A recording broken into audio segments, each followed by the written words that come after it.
HighBridge, a division of Recorded Books, presents The Source: How Rivers Made America and America Remade Its Rivers, by Martin Doyle. Read by Keith Sellon-Wright. Introduction. America has more than 250,000 rivers, over 3 million miles, dissecting the fields, cities, and forests of the nation. These aren't just any rivers. These are world-class rivers. The Mississippi watershed alone drains the rain and snow that falls on over 1 million square miles, generating 390 billion gallons of water per day, enough over the course of a year to cover the entire United States with several inches of water. The falling of these rivers over the continent's topography generates tremendous power. The Grand Coulee Dam on the Columbia River is the largest power plant in the United States, yet it makes up only a third of the power production of all the dams just on the Columbia. And America's rivers span enormous climatological gradients. The Colorado most notably brings runoff from the snow-rich Rockies through thousands of miles of desert, providing the water for nearly 30 million people and more than 1.8 million acres of irrigated land, and allowing the production of 15% of the nation's crops in one of the driest regions on Earth. Anyone in the United States who eats a salad in the winter is enjoying lettuce grown with Colorado River water. Rivers are the defining feature of America's landscape. Rivers have shaped the basic facts of America. Most simply, of course, our borders themselves are typically set by rivers. The Mississippi, the Ohio, the Red, the Columbia, and the Colorado all form borders between states, while the Rio Grande separates the United States from Mexico. 16 states were named after rivers, along with over 150 counties. Rivers have also shaped where we live.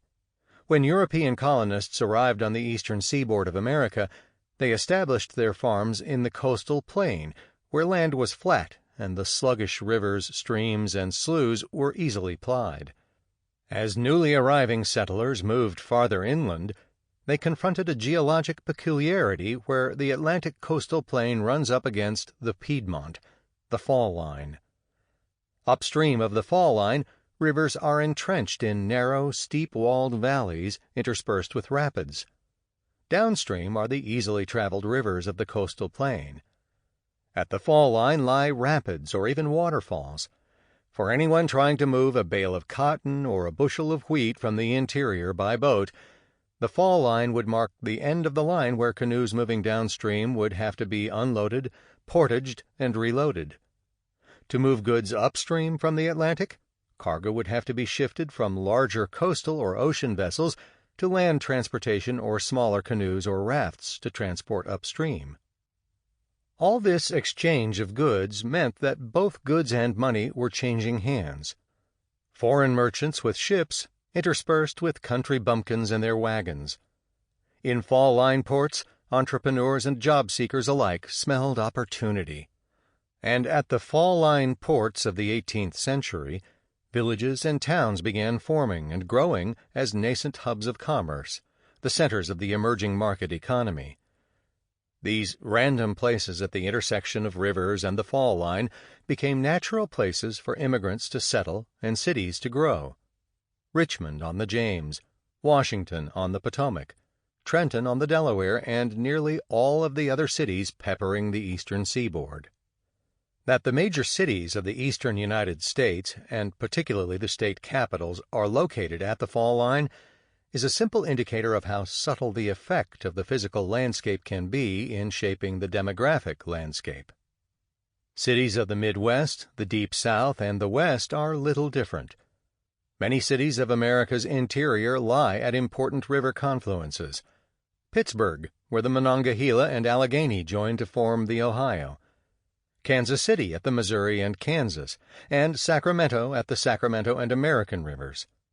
Cities of the Deep South, where rivers are plentiful, are typically situated to avoid water, or at least floods.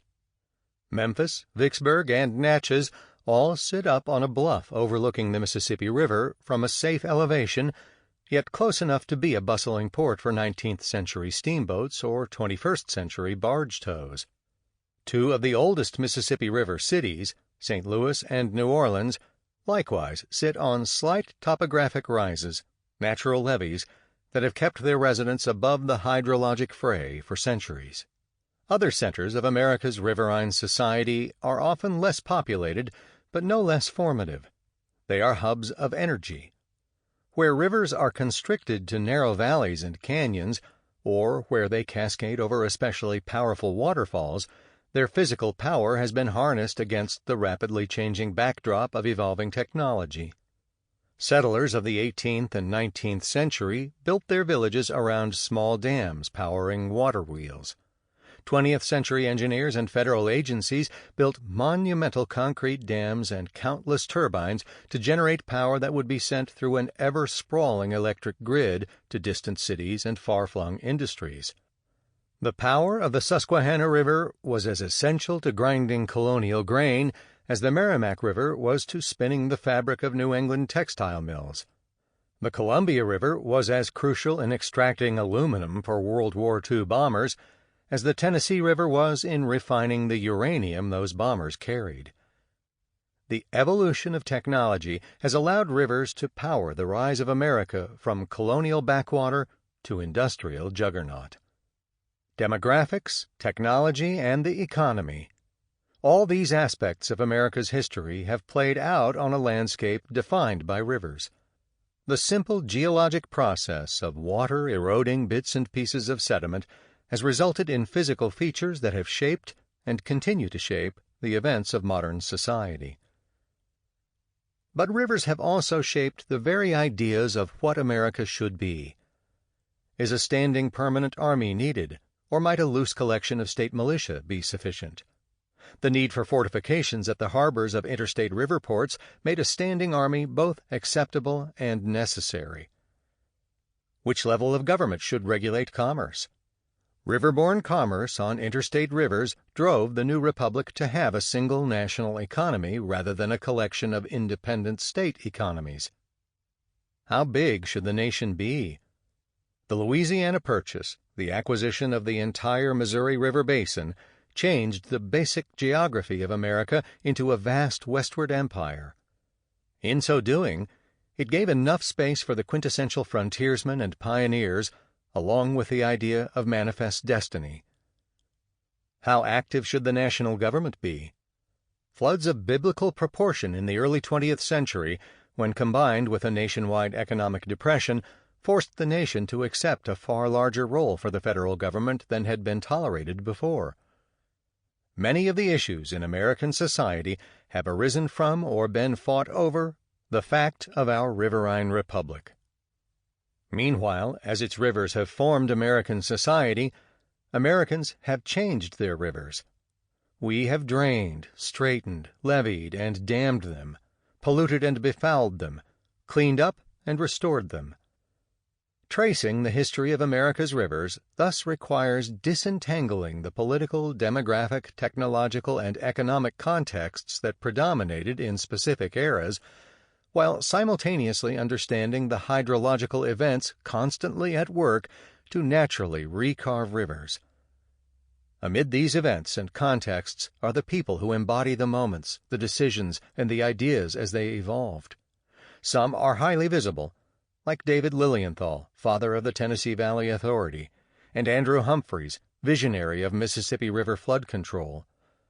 Others are less known but equally transformative: the engineers, geologists, towboat captains, and textile mill workers whose lives and labor have been mixed with the flow of rivers. Reading America's rivers is akin to reading a palimpsest, one of those ancient manuscripts from which text was washed off or scraped away to make space for new writings, under which each previous layer was visible, but not fully distinct from those that preceded it. America's rivers are likewise a series of decisions on top of decisions, events on top of events, ideas on top of ideas. Each has its own context, but none can be completely separated or even distinguished from the layers above or below it. This book works through those contexts and layers in 5 parts. Part 1 looks at rivers through the lens of federalism, the most important concept affecting how American governance was to be structured, and how this peculiar structure shaped river navigation and flood control.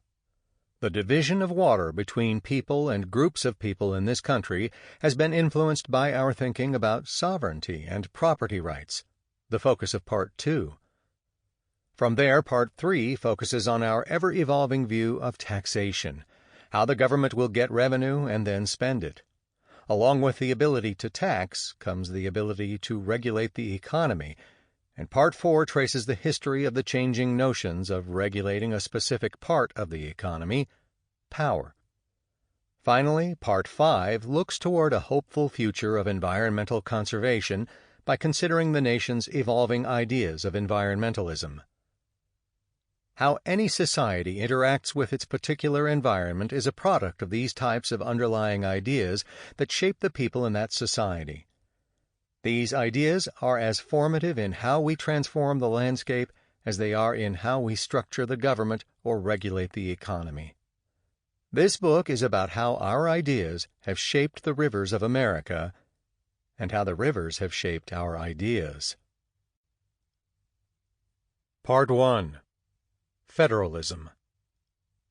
Chapter 1. Navigating the Republic. On September 24, 1784, George Washington was in the northwest extremes of Virginia along the west flank of the Allegheny Mountains, over 200 miles from his home in Mount Vernon. The region was at the headwaters of the Monongahela River, which combines with the Allegheny to form the Ohio River. Throughout the previous weeks, Washington had been crisscrossing the mountainous region to check on his land holdings in the West, land that was to the west of the Appalachians, recently ceded to the United States as part of the Treaty of Paris. Essentially, Washington was a land speculator. Like many others in America, he had built his fortune by amassing land, and much of the land he and these other prospectors had acquired was in the western territory of the Ohio River Valley. The land was enormously fertile, but without the ability to get to the land and to get the products out easily, the land was largely worthless. Its value hinged on whether the barriers of first the fall line and then the more formidable Appalachians could be conquered. So Washington spent the years between his Revolutionary War victory and his presidency trying to find a way to connect the Atlantic to the Ohio River. Washington's motives for seeking a path through the region were not solely self-interested. He had grown increasingly concerned about the myriad complexities that the Appalachian Mountains introduced to the new republic, as had Thomas Jefferson. In 1784, Jefferson foresaw that the link to the western country was a key to commercial expansion of the new republic. But Jefferson was also keenly aware of the regional differences between the North and South, already present in the earliest days of the republic. He foresaw the potential for division in the competition that would inevitably occur over which state or region would control the route through the barrier of the Appalachians, which region could capture as a large portion as we can of this modern source of wealth and power. Just as European powers had competed to cross the barrier of the Atlantic quickest and most efficiently to establish the hub of commerce, a geographic competition between those based along the Potomac, the Hudson, and the Mississippi was underway for access to the Ohio River. Jefferson was certain that there would be a rivalship between the Hudson in the north and the Potomac in the south for the residue of the commerce of all the country westward of Lake Erie. The race for tapping agricultural wealth to the west of the mountains was thus potentially a race between the north and the south. Furthermore, the economic vitality of the infant United States was at stake. This economic competition was not confined to different regions of the United States. It also involved foreign powers. Commodities flowing down the Ohio to the Mississippi would pass through New Orleans, which was then under Spanish control. Those potentially being moved to the north would pass through the Great Lakes and on to the St. Lawrence River and Canada, then under British control. If the barrier of the Appalachians remained, the American Republic would be economically isolated from the burgeoning West, and European powers would claim the most fertile regions of what was then known of the continent. America would be a vast coastline with few inland opportunities, ensconced within an impenetrable mountain chain. The peculiar geography of U.S. rivers had yet another, more subtle effect. The predominant east-west axis of rivers of the Atlantic seaboard meant that no significant rivers passed through both northern free states and southern slaveholding states. Transport of goods by rivers, the predominant mode of commercial traffic at the time, was conducted within single political ideologies. In many ways, river commerce served to further divide the republic instead of uniting it. Jefferson saw that, were a portage or canal constructed that linked the western region to New York, the North would gain commercial supremacy, and the primary flow of commodities from the West would pass through only free states and on to free Britain. The unique political economy of the slaveholding South would be isolated. Binding the separate ideologies together required binding them together economically, which hinged on some north-south river navigation in addition to cross-mountain access to the West. All of these concerns were on Washington's mind when he made his trek out west in 1784. He traveled to the Western Territory in the most efficient way possible at the time, up the Potomac River as far as Cumberland, Maryland, and then by foot overland to the Ohio regions. The Potomac River crosses the fall line at a place called Great Falls, a description well deserved because that section of river is more like a waterfall than a rapids. Upstream of Great Falls, the Potomac is passable by boat, but interspersed with rapids and difficult to navigate. Upstream of Cumberland, Washington would have had to go without boats up and over the Appalachians and then back into the streams and rivers of the upper Monongahela, which were no more easily passed than the upper reaches of the Potomac. It was a hard trip, both on water and on land. By water meant frequently getting out and carrying the boats around the rapids. By land meant carrying all the supplies and fording the incessant rivers, streams, and creeks. Washington went by land, traveling 680 miles from September 1st to October 4th, 1784. The focus of Washington's trip through this region was surveying, and his diary contains few impressions of the people and landscape, but many cold, hard facts of geography. His record of the trip is filled with details of fording rivers and noting distances for portages. That portage from the fork of Monongahela and Cheat to the courthouse at Morgantown is, by water, about 11 miles, and from thence to the west fork of the former is 18 more. From thence to the carrying place between it and a branch of the Little Kanawha, at a place called Bullstown, is about 40 miles, by land, more by water, and the navigation is good. At the time of this surveying trip, the 52-year-old Washington was both a rich plantation owner and a war hero. He was tall and regal, and even better, aloof. It was difficult for him to tromp around the backwoods on the edge of the Republic without drawing attention. And when he asked for opinions, he inevitably drew a crowd, as he did on a particular September night at George's Creek on the west flank of the Appalachians. The crowd, gawking at Washington, was crammed into a tiny cabin, the local land agent's office and home. It was about the size of a small college dorm room.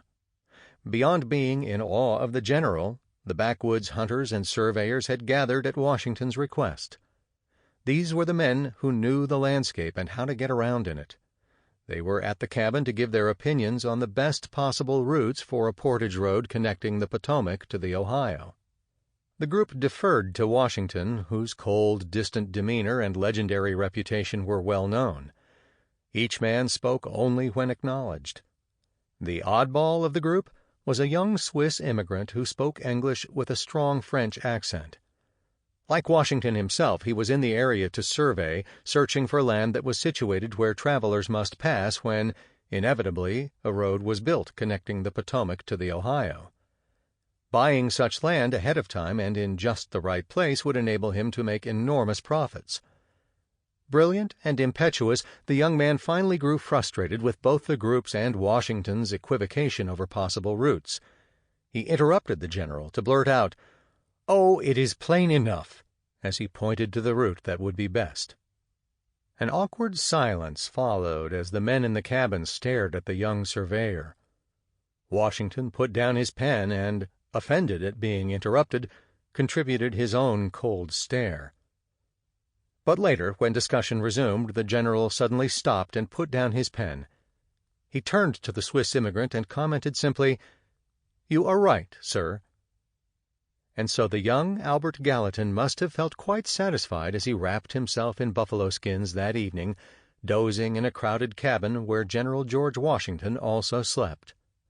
The next morning, Gallatin turned down an offer from Washington to oversee the general's western land holdings, and Washington headed east over the mountains toward Mount Vernon.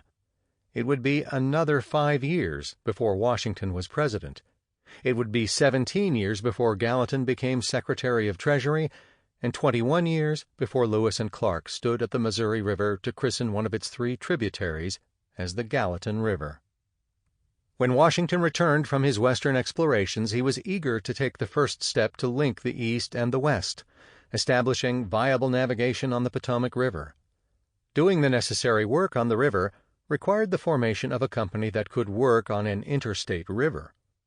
But such a company was difficult to establish due to the existing political climate and structures. In 1784, the United States was governed by the Articles of Confederation.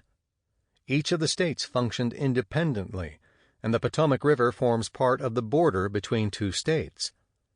Getting congressional approval on an agreement between states for work on an interstate river like the Potomac would be nearly as arduous as establishing a treaty between separate countries to do work on an international river like the Rio Grande or the Columbia.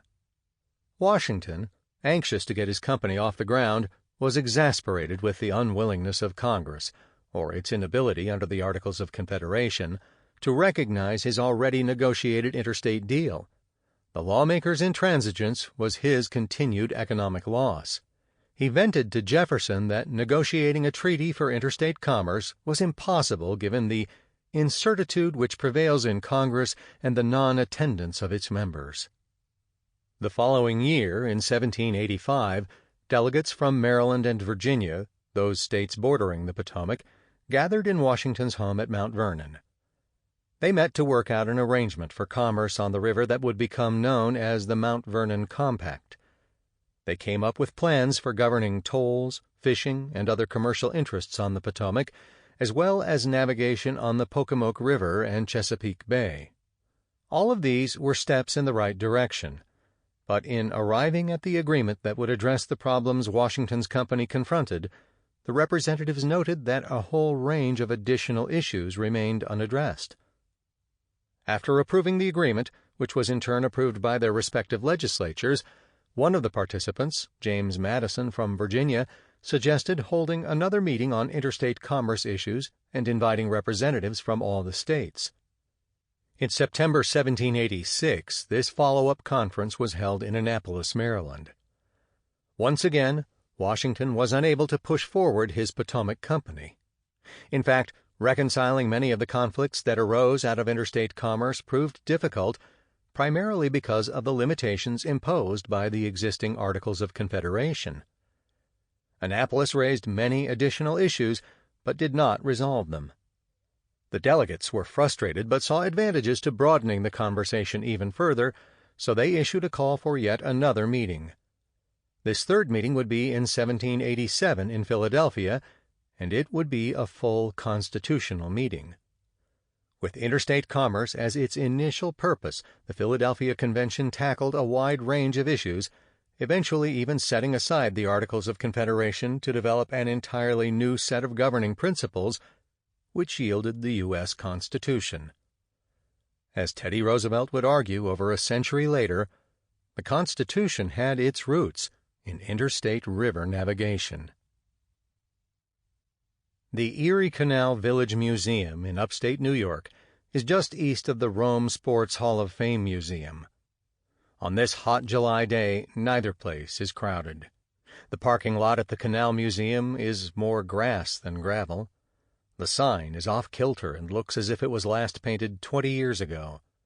The weeds at the edge of the property are greedily encroaching on the museum grounds, laying a quiet biotic siege. The 3 people working at, or at least loitering in, the museum are startled to see a visitor.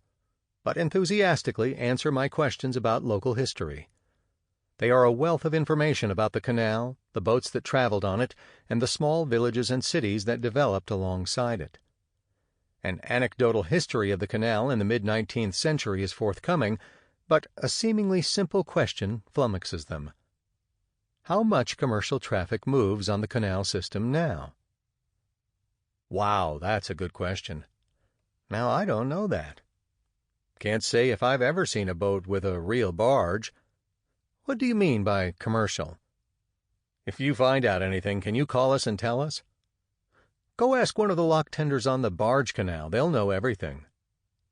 The modern-day Erie Canal is a conundrum, and for a feature of the early American landscape that so profoundly affected the course of history, it is surprisingly hard to find. To understand the Erie Canal demands an appreciation of topography. The canal route really starts at Troy, New York, just upstream of Albany, where the Mohawk River flows into the upstream end of the easily navigated portion of the Hudson River. From there, the route heads directly west along the valley of the Mohawk River, which is remarkable for its flatness. The river rises surprisingly little upstream of Troy as it passes through miles of rolling hills in upstate New York. As you head toward the source of many rivers, their valleys become deeper and narrower, forming a distinct V in the landscape. But as you continue west toward the source of the Mohawk, its valley grows less obvious. West of Rome, the Mohawk Valley fades into a broad, flat landscape. The canal itself sometimes seems to disappear altogether, or at least become almost impossible to find. This is partly because the Erie Canal is now really two canals. The original canal, which was replaced in 1918 by the modern canal known as the Barge Canal. With a bit of looking, a lot of detailed map reading, and a few missed turns, it is possible to find, really stumble onto, the original Erie Canal. In many places today, the original canal is little more than an algae-covered gully, no bigger or more attractive than any drainage ditch on one of the sprawling farms nationwide. It is far easier to track down the Barge Canal. Still, it's a far cry from the heyday of the canal, when you could have located it most easily by following crowds of people into a bustling downtown hub of villages, towns, or cities. Nowadays, you have to use GPS or the small signs along back roads to find the canal.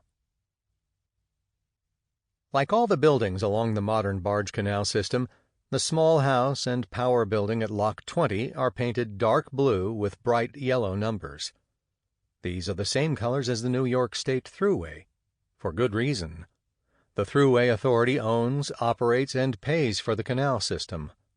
Strangely, and adding to how confusing all things are about the modern Erie Canal, the Thruway charges tolls for cars and trucks, but the canal does not charge the barges and boats. Today's lock tender, or lockmaster, is busy reading the newspaper. At my request, he kindly takes the time to describe what typically passes through the canal. Yachts, motorboats, fishing boats, normal stuff. When I ask about commercial traffic, his eyes light up. While he's never locked through a real barge, he mentions a few hundred tons of oats, expected to come through from Canada sometime this summer. At another of the 36 locks along the Barge Canal about 10 miles away, the two lock tenders are generally hostile to my questions. They are in the middle of locking through 4 houseboats/yachts. A lot of excitement for the canal these days. At 2 other locks along the canal there is no traffic to manage, but there is a great sense of anticipation about the barges of tons and tons of oats that will pass through sometime in the future. And at another lock farther west, the lock tender, who had previously worked for years in the toll booths along the Thruway, has also heard about the legendary oats coming from Canada, 100 barge loads or so, but he's not sure when they will reach his particular lock. Later, over the phone, an official representative of canal operations for the New York Thruway confirms that she has also heard about the loads of oats coming from Canada. Several thousand tons, maybe more. The call is hard to hear over the constant whine of trucks from the nearby Interstate 90, all paying tolls to the state of New York, which manages the thruway and subsidizes the yacht facilitating canal. Sample complete. Ready to continue?